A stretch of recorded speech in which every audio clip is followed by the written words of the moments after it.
Hey folks, Wednesday, it's Drew, and here we are in the middle of this corona mess. Um, yeah, it looks like that's the only thing anybody's talking about right now. There's nothing going on. I'm not gonna make a long video. You heard everything. One of the things I think I see an issue is just everybody's an expert on everything. Everybody knows better. Um, it's just I don't know how to say this. It's just the information we're getting is coming from all over the place. There's no unity.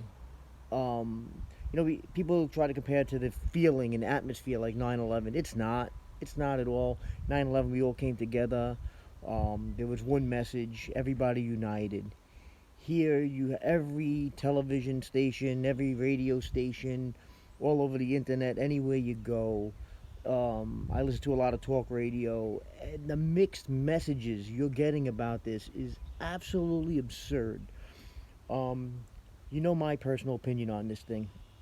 I think it's way overblown. I think there is an issue. I'm not going to deny it. I'm not a denier. I'm not saying this is a fake thing. I'm not into conspiracy theories about this. It is what it is. It's here. Um, the way we're dealing with it, I don't know if it's the right way we're dealing with it. I think it's a little much overboard, personally. I do make comparisons. You can go yourself and look up the CDC's numbers on all this stuff, and I know it's not over yet, so it's hard to say where it's going to end up. But when you compare it to other viruses and things we've had in the past, if you look at the CDC numbers, it's probably less than some of the others. The numbers just aren't there right now, and I'm not saying that they can't go. They're not going to go up. I'm sure it hasn't peaked yet. Some experts are saying it hasn't peaked. We probably have another month or so before it peaks. Um, but I'm sorry. I'm not an alarmist. Maybe that's bad.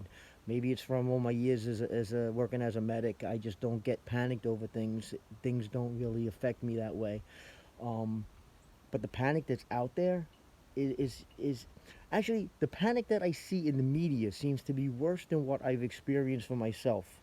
Um, I do see people buying up stupid shit, all the toilet paper. We all know that nonsense. Um, there's no shortage, people. There's no shortage of food and supplies. Okay, it's the hype and the panic the media and social media is putting on. It's making people freak out, so they're going out and they're buying all this shit that they really don't need. Just buy what you normally buy. All right, um, and we'll all be fine. We'll all be fine with this. But what's happening is you get these idiots going out and they're thinking like it's the end of the world. They're buying all this stuff, and then the average person just goes to get some water, milk, or toilet paper, and it's not on the shelves. And the product is there. Right? They just buy regular so they can restock the shelves. The reason they're closing, these stores are the deliveries can't come in quick enough to keep up with the demand. But the stuff is there. It's just give them time, people. Stop panicking. All right, drives me nuts. Um, Me personally, what I see in the media, the craziness is going on. I haven't experienced it. And again, I know people are going to give me hard shit because I'm kind of just living my life. I go to the store. I got to get stuff. I go to the store. You know, I'm um, I'm not doing the social distancing first.